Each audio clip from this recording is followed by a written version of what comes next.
Hi guys! What's up? Good day sa inyo lahat. Today's video, syempre, bibigyan ko kayo ng ulam ideas pang isang linggo. Syempre, Monday, mag-uulam tayo ng masarap na menudo. Kasi syempre, unang araw ng linggo, menudo. Espesyal ang ating ulam. Naku po, bisa lang neto. Oh.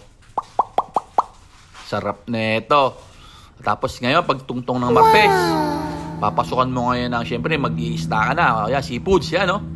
Adobong pusit sa gata, oh, na may sile, na medyo maanghang, na mayroon pang konting talong. Naku po.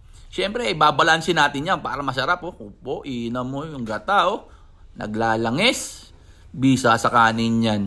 Hindi tayo mapapahiya pag ganyan ang ulam, oh. Kupo, inam. Siyempre, pagtugtong ng Miyerkules, maggugulay naman tayo ngayon yan, no? Stir fry na toge, oh. Kupo. Tapos lalagyan mo ng konting baboy, konting bacon. Sigurado, pati anak mo, magugustuhan to, oh. Kupo. Yan ang masarap sa gula, yung medyo half cook lang, oh. Bisa laang. Tames. Pag hindi na sobra ka sa kanin din, masisira ang diet mo sigurado. Ito ng Huwebes. Naku po, ito na isa pang masarap, oh. Bicol Express. Oh, inam. Lagyan mo ng konting sitaw, konting sile. Tsaka syempre, maraming gata. Naku naman. Pag hindi na ubos ang 8 gatang na kanin, eh. Oh. Upo. Inam. Takam na ako sa habang nag-e-edit ako, ah. Parang gusto ko na ulit magluto ng mga ganitong ulam, ah. Sarap, ah. Tapos ngayon, pagtungtong syempre ng Biyernes, syempre magbabaka na tayo. Ayan, oh. Beef pares. Naku po. Hindi lang sa kanto makikita ang beef pares, pati sa kusina natin, no? Ako po, yung pag ganyan ng beef pares, oh. Yung maraming laman, tapos konti lang yung taba na milited. Naku po, sigurado. Pihong-piho. Ubos ang fried rice dito, oh. Naku naman. Siyempre, dapat hinay-hinay lang tayo sa pagkain ng baka at baka may uric acid ka, sigurado. Hindi ka makakalaka dito pag ganito ulam mo. Pagtungtong ng Sabado, syempre, kumain tayo ng adobo. Ayan, oh. Adobo. Yung medyo matuyo-tuyo yung adobong nagmamantikang ganyan, no?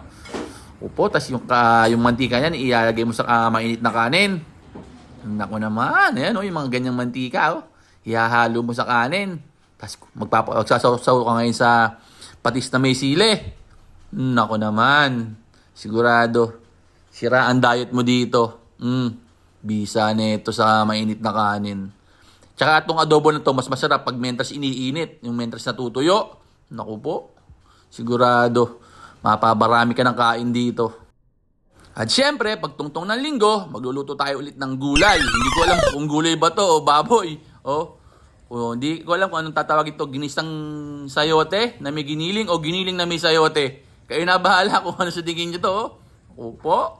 Inam nito, mabisa to sa mga pritong isda. Naku po. Papartneran mo ng pritong tilapia, o kaya pritong bangus, o kaya pritong dalagang bukid. Naku po, o yan, oh. Woo-hoo! Pero yan, yung ginisang sayote na yan, kahit yan lang, pwede na, ihahalo mo sa kanin. Naku naman, para ka ng kasyaupan dyan, pag yan ang ganyang ulam mo. So paano, hanggang dito na lang. Yun lang, maraming salamat sa panonood. Geng!